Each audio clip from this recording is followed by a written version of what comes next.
Soy Laura. Sí, esa Laura, la que pasó por la residencia de enfermería en el Hospital Metropolitano a finales de 2018 y principios de 2019. En ese momento, tenía 24 años, llena de idealismo y con una sed de aprender que rozaba la ingenuidad. Mi vida se resumía básicamente a café frío, turnos de 12 horas, y libros de texto que leía en los descansos. Antes, no olvides dejar tu me gusta y cuéntame en los comentarios desde dónde estás viendo. Vivía en un estudio minúsculo que olía a desinfectante y esperanza en la zona oeste, y soñaba con el día en que mi credencial ya no tuviera la franja de becaria. Pero, en ese hospital, mi destino estaba intrínsecamente ligado a la sombra más pesada de todas, el doctor Hugo. Él era el dios de la cirugía cardíaca, el hombre que salvaba vidas imposibles, pero que, en los pasillos, era un depredador. ¿Y yo? Bueno, yo estaba en su línea de fuego. El doctor Hugo era una criatura de contrastes, alto, esbelto, con esos ojos de un azul glacial que parecían succionar la temperatura de la sala, y un cabello canoso perfectamente peinado que recordaba a la melena de un viejo león. No caminaba, planeaba. Lo que era realmente inusual en él era la voz. No era alta, pero tenía una aspereza, un tono metálico que hacía vibrar el aire de una manera incómoda, como un trueno distante que sientes en el estómago antes de escucharlo. Trataba al hospital como un escenario particular, y a los becarios, como meros objetos para probar su crueldad refinada.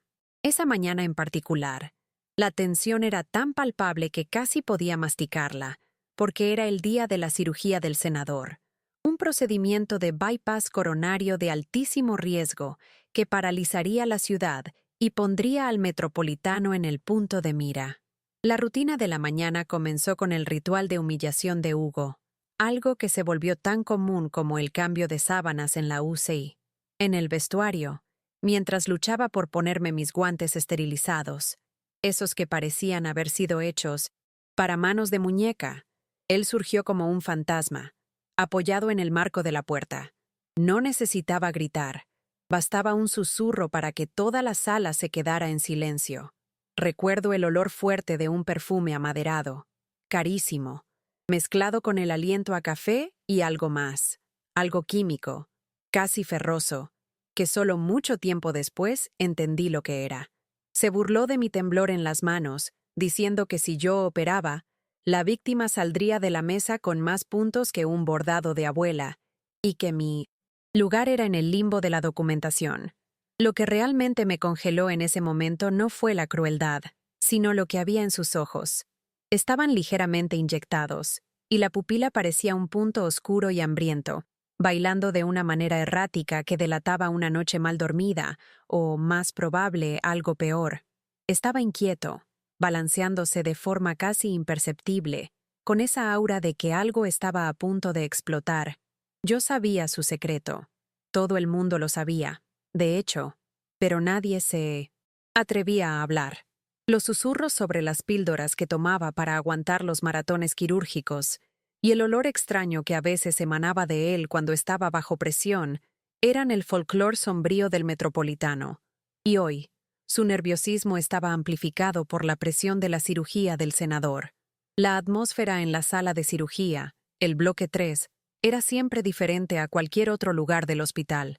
Era fría, pero no solo por la temperatura ambiente controlada. Era fría de una forma psicológica. El silencio era pesado, interrumpido solo por los bips rítmicos de los monitores, que parecían la cuenta regresiva para un desastre. Mi papel ese día era principalmente de observación y asistencia marginal, chequear inventario, verificar los instrumentos bajo la supervisión de la instrumentadora jefe, doña Clara, y asegurarme de que todo estuviera en orden. Clara, una mujer bajita y de gafas de montura gruesa, con una precisión robótica en las manos, era la única persona que el doctor Hugo respetaba, o al menos temía, debido a su memoria de elefante para los recuentos. Yo estaba allí, respirando ese aire saturado de alcohol y adrenalina, intentando ser invisible. La cirugía comenzó, y el doctor Hugo asumió el centro del escenario con esa arrogancia performática de siempre. El bisturí en su mano parecía una extensión natural de su brazo, y por un momento, era fácil olvidar al monstruo y ver solo al genio. Pero la observación atenta, la que la residencia me obligó a desarrollar, reveló las fisuras. Sus movimientos eran rápidos, demasiado en ciertos momentos, y la coordinación motora fina, esa precisión milimétrica que siempre ostentó, estaba ligeramente comprometida. Recuerdo parpadear y ver un temblor casi imperceptible en su pulso al hacer una incisión delicada en el tejido vascular. Era como asistir a una orquesta donde el director se equivoca en una nota, pero sigue tocando, esperando que nadie perciba la disonancia. El evento principal ocurrió durante la fase crítica de la anastomosis, la parte en que los injertos son conectados. Hugo estaba visiblemente sudando, a pesar del aire acondicionado fortísimo, y comenzó a hablar demasiado rápido, exigiendo instrumentos con una prisa que no era habitual ni siquiera para él.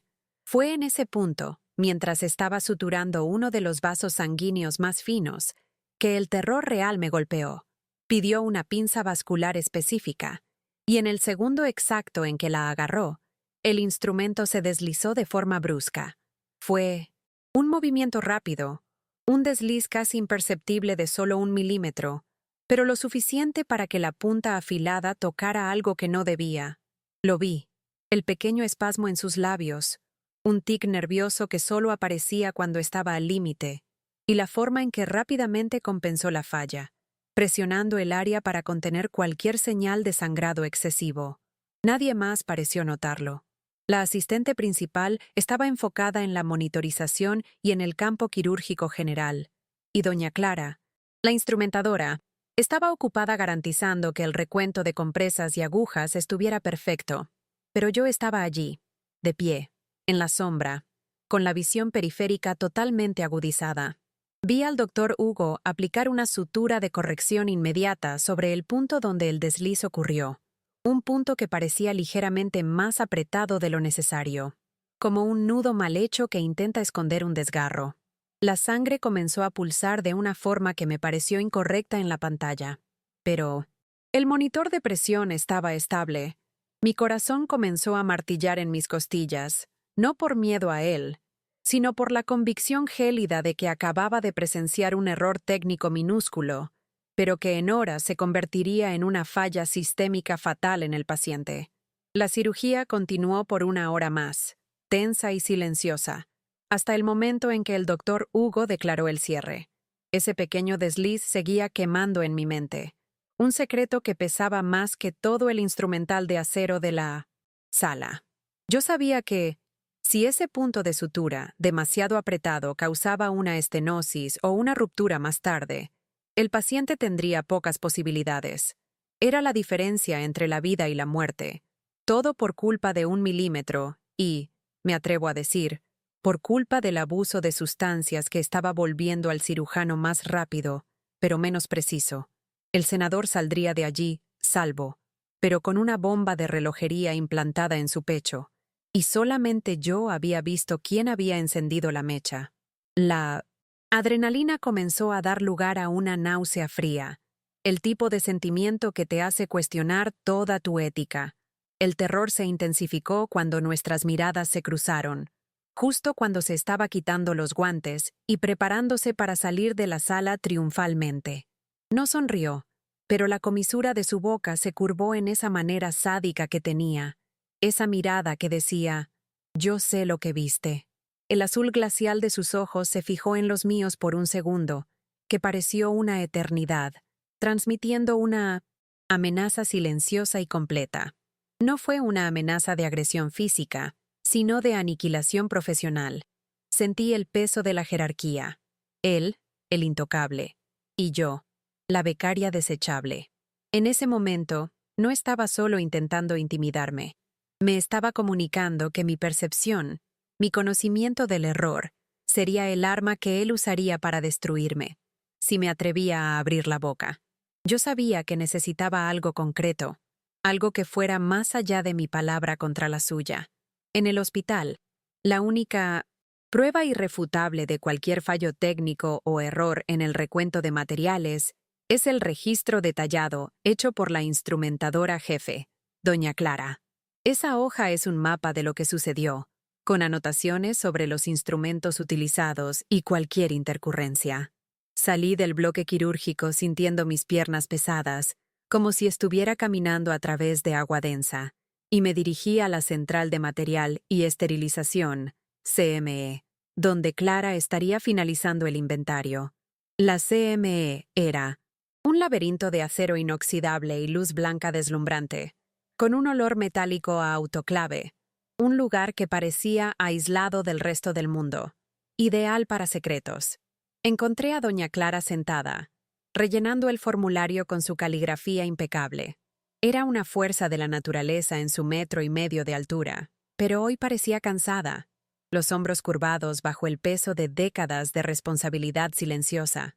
Comencé a hablar, con la voz ahogada, intentando sonar casual, preguntando sobre la complejidad de la cirugía y deslizando en la conversación sobre el desliz del doctor Hugo. Antes de que pudiera siquiera formular la pregunta sobre el registro, la puerta se abrió con una fuerza innecesaria, y él estaba allí, el doctor Hugo, con la expresión más fría que yo había visto jamás. Ya no estaba sudando, ahora estaba calmado y controlado, lo que era infinitamente más aterrador. No le dijo una palabra a Clara, solo la miró fijamente. Y Clara, esa mujer de acero que nunca se doblegaba, entendió el mensaje.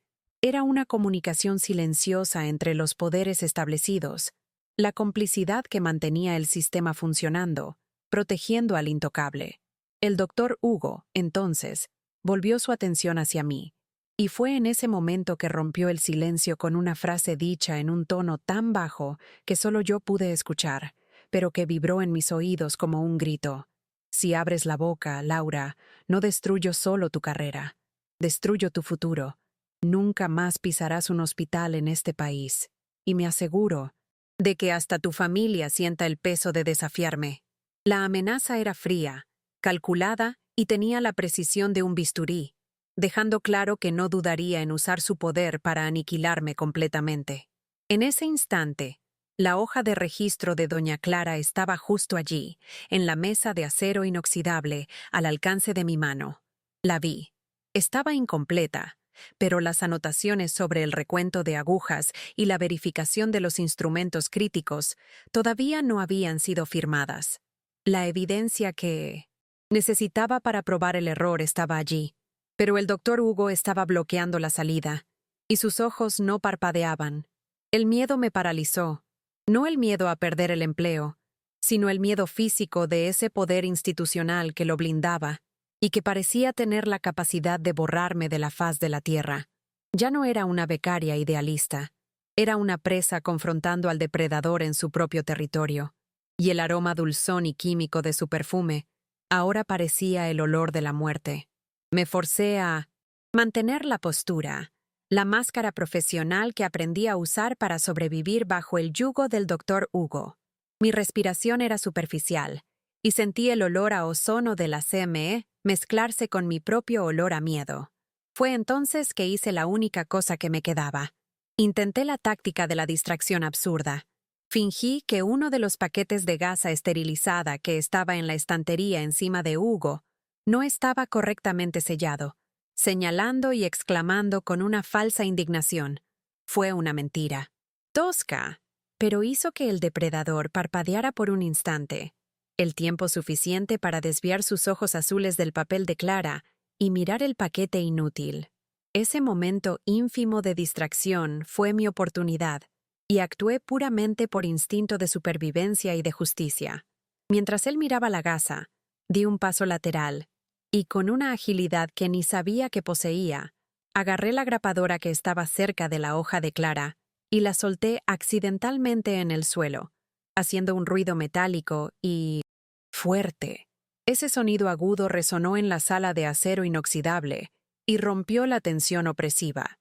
En el momento exacto en que el doctor Hugo se inclinó mínimamente para ver lo que había caído, y mientras doña Clara, asustada, miraba al suelo, Extendí la mano y deslicé la hoja de registro a mi lado, empujándola dentro de una carpeta de notas que llevaba. Todo esto sucedió en menos de 2 segundos, un movimiento tan fluido y desesperado que, si fuera filmado, parecería editado. La evidencia ahora estaba conmigo, pero el calor de la amenaza aún flotaba en el aire. La respiración del doctor Hugo cambió. Percibió algo, no el robo en sí, sino el cambio de energía en el ambiente.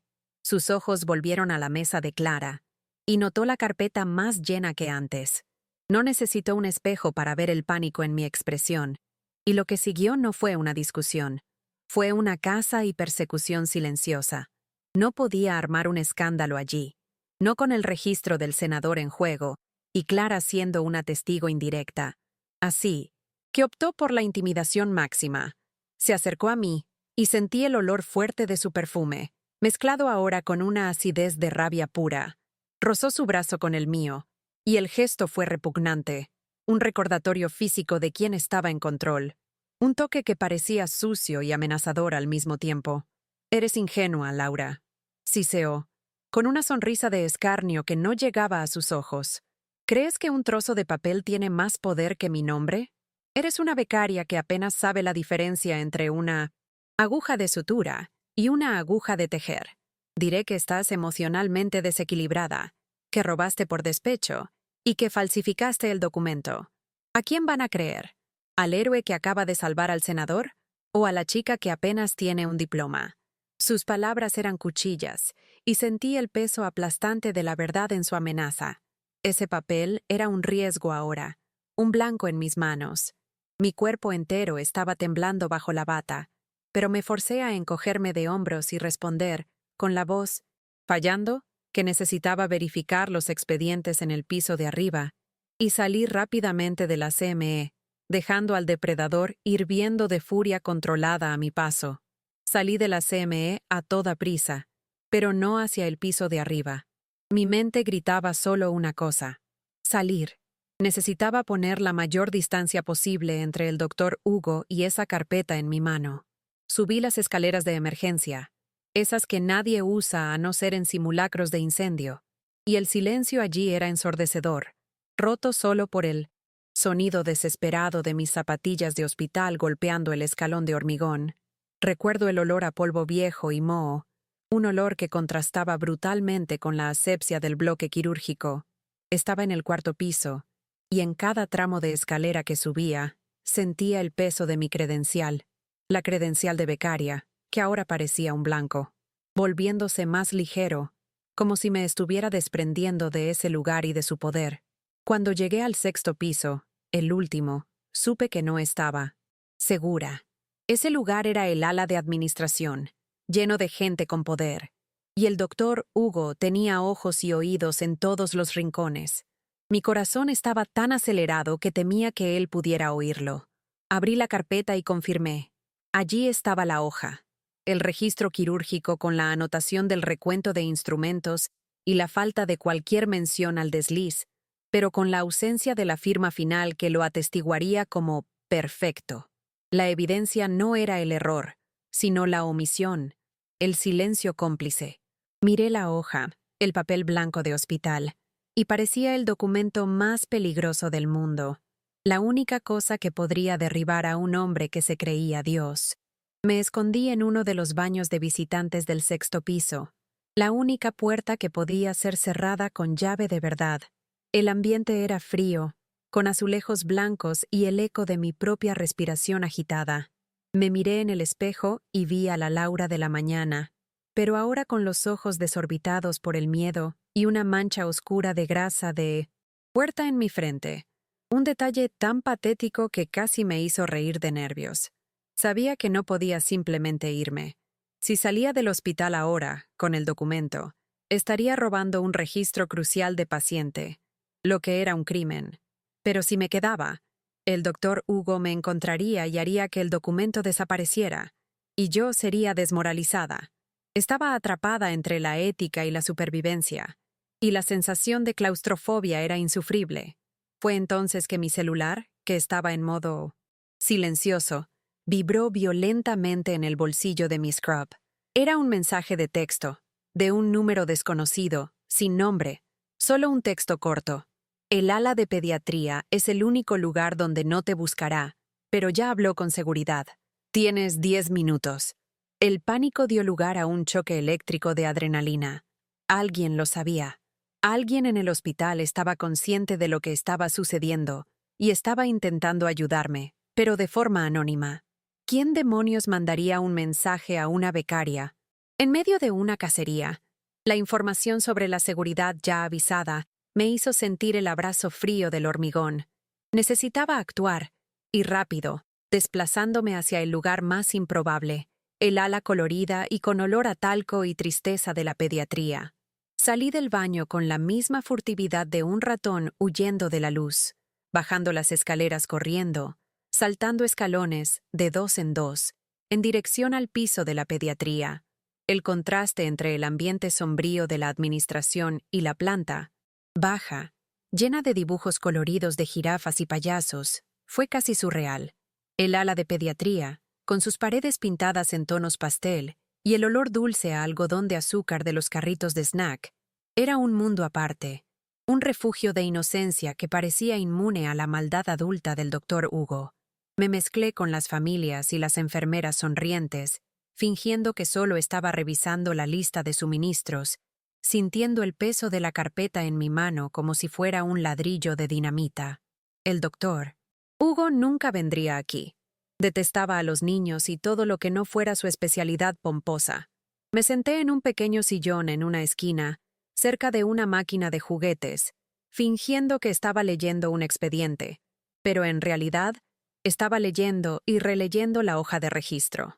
La anotación clave era una sigla abreviada de un instrumento que solo doña Clara usaba, seguida por una pequeña X minúscula, que solo alguien con la visión de águila de una instrumentadora percibiría. Esa X era el código no oficial de ella para uso inusual o necesidad de ajuste. El doctor Hugo había tomado el instrumento 2 veces, y el segundo uso, el que me preocupaba, no tenía la firma de verificación. Era la prueba de que había escondido el desliz. El miedo estaba dando lugar a una rabia fría.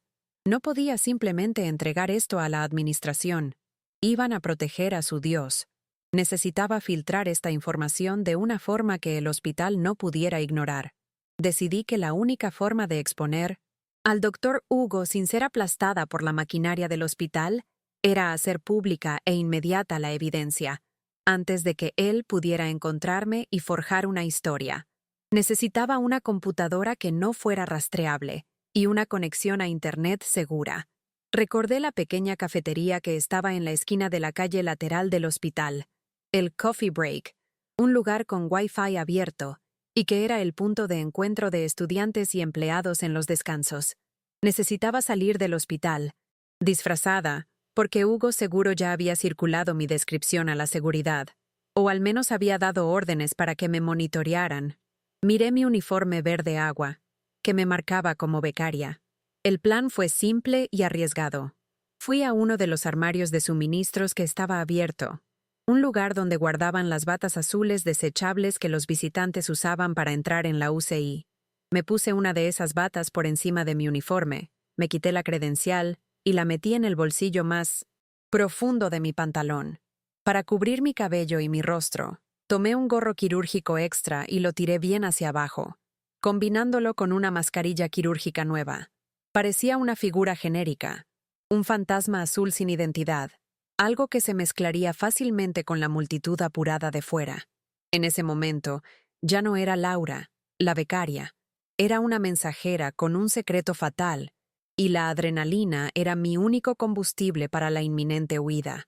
Salí del hospital por la puerta de servicio, cerca de la lavandería, un lugar con poco tráfico humano y muchas cajas de cartón, y el olor fuerte a jabón en polvo industrial. Caminé lo más rápido posible, casi corriendo, manteniendo la cabeza baja, fingiendo ser una empleada apurada volviendo a un bloque vecino. La sensación de libertad al cruzar el portón de hierro y pisar la acera se mezcló con un terror paralizante. Podía sentir los ojos del doctor Hugo en mi espalda, aunque él no estuviera allí. El aire de la calle era sucio y ruidoso. Un alivio. Bienvenido comparado con el silencio opresor del hospital. Miré mi reloj de pulsera. 15:30. El senador estaba en recuperación, y yo sabía que el error de Hugo tardaría horas en manifestarse. La ventana para la verdad se estaba cerrando rápidamente. Llegué al Coffee Break, un lugar concurrido, lleno de estudiantes con mochilas gigantes y sus laptops abiertas. Me metí en un rincón oscuro, lejos de la ventana. Me quité la bata azul y la doblé apresuradamente, tirándola en una papelera. Pedí un expreso triple, que apenas tomé, y saqué mi laptop viejita y medio rota de la mochila. Las manos me temblaban tanto que fue difícil teclear la contraseña. Necesitaba ser inteligente y rápida. Decidí que el mejor camino era un foro de discusión de médicos y enfermeros, uno de esos subgrupos secretos de Reddit que son leídos por periodistas y profesionales en busca de escándalos. Allí, el anonimato era casi garantizado, y la repercusión sería inmediata e imposible de ser sofocada por el Dr. Hugo. Creé un perfil anónimo en la plataforma, usando un nombre de usuario genérico y una VPN que configuré a toda prisa, rezando para que fuera suficiente para protegerme del poder de rastreo del Dr. Hugo.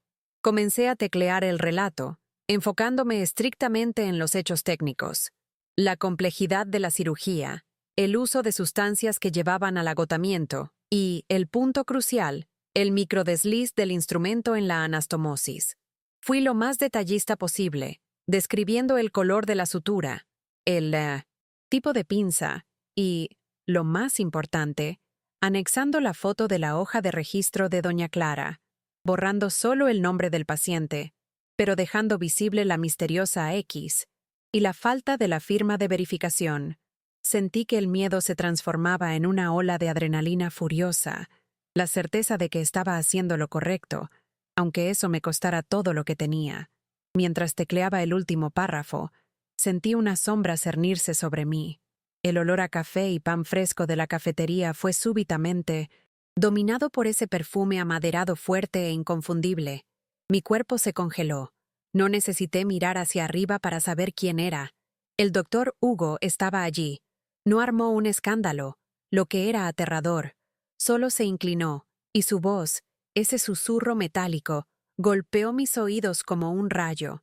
¿De verdad creíste que no monitorearía las redes sociales, Laura? Eres patética. Es demasiado tarde. Mi corazón se detuvo.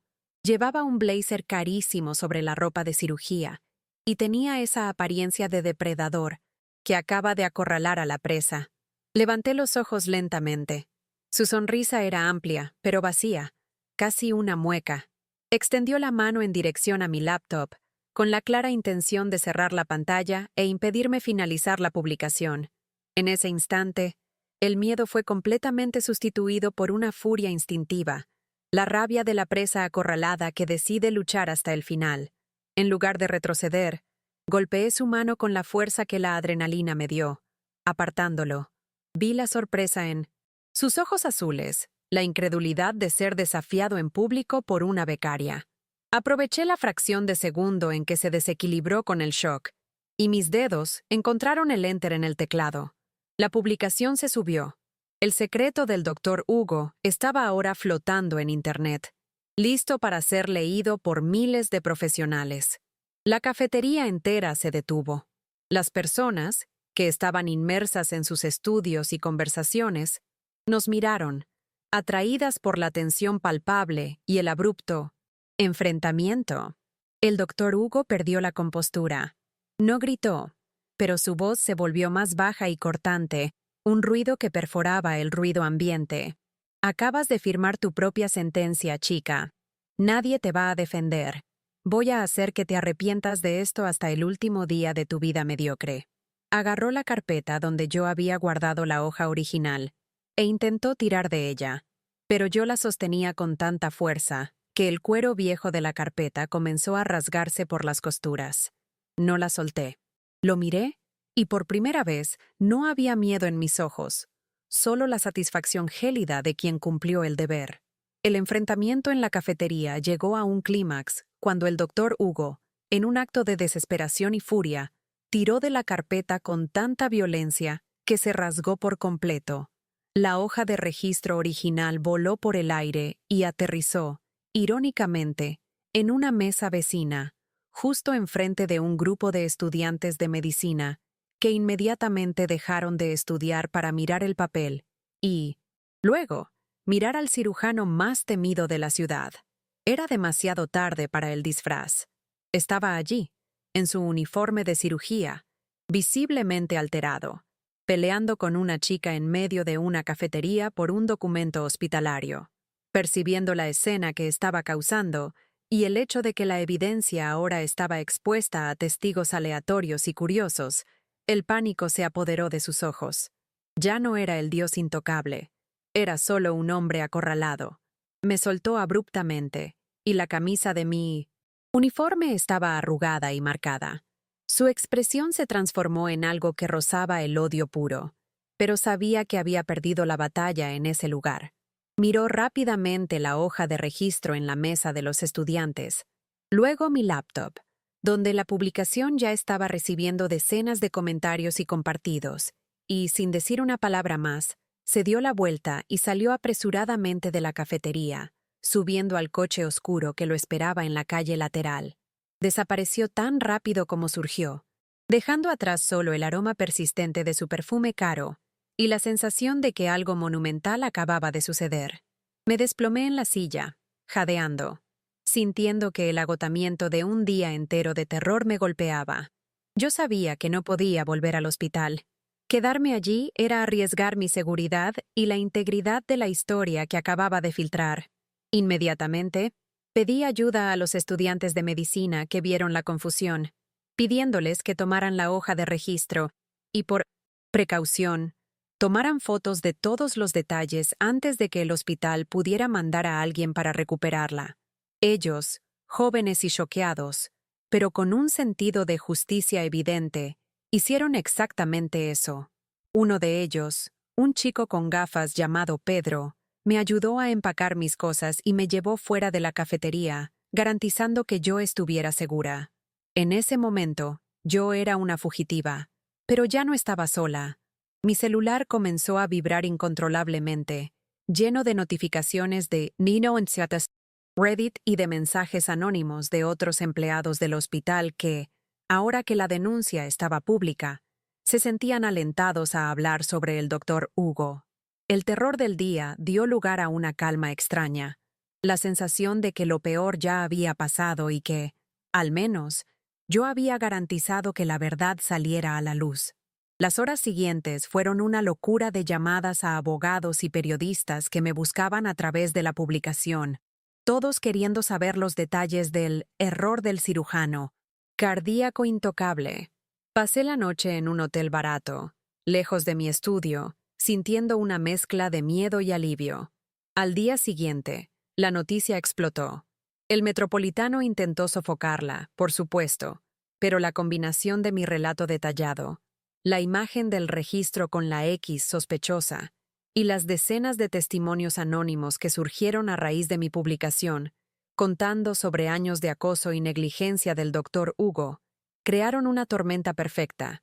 El hospital no pudo ignorar la furia pública y la presión de la orden médica. El doctor Hugo fue suspendido inmediatamente y se abrió una investigación formal sobre él, no solo por el desliz en la cirugía del senador, que, descubrimos después, estaba estable, pero necesitaría un procedimiento correctivo debido a la sutura problemática, sino por todas las denuncias de acoso y mala conducta que se acumularon. Perdí mi pasantía, es verdad. Fui oficialmente etiquetada como persona non grata en el Metropolitano, y hubo un intento inicial de procesarme por robo de documentación y difamación. Pero el tsunami de apoyo de la comunidad médica y el volumen de evidencias que surgieron a mi favor, incluido el testimonio cauteloso de doña Clara sobre las anotaciones incompletas, me protegieron. Ninguna acusación formal prosperó contra mí. El doctor Hugo, el dios de la cirugía, fue forzado a renunciar y tuvo su registro profesional revocado en medio de un escándalo que choqueó al país. Hasta hoy, cuando pienso en ese día, siento un escalofrío. No fue el error quirúrgico en sí lo que más me aterrorizó, sino la certeza de que la jerarquía y el poder de un hombre podían aplastar la verdad y destruir vidas sin pestañear. Nunca más volví a trabajar en el Metropolitano, y el área de la cirugía cardíaca perdió un poco de su brillo idealizado para mí. Pero lo que me consuela es que decidí que mi miedo no sería más fuerte que mi ética. Aquel día fue la prueba de que incluso la becaria más insignificante, armada con un pequeño trozo de papel y la valentía de decir la verdad, puede derribar al depredador más temido. Continúo en la enfermería, en un hospital más pequeño y más humano, pero nunca más seré esa Laura ingenua. Miro mi cicatriz emocional de ese día y sé que me hizo más fuerte.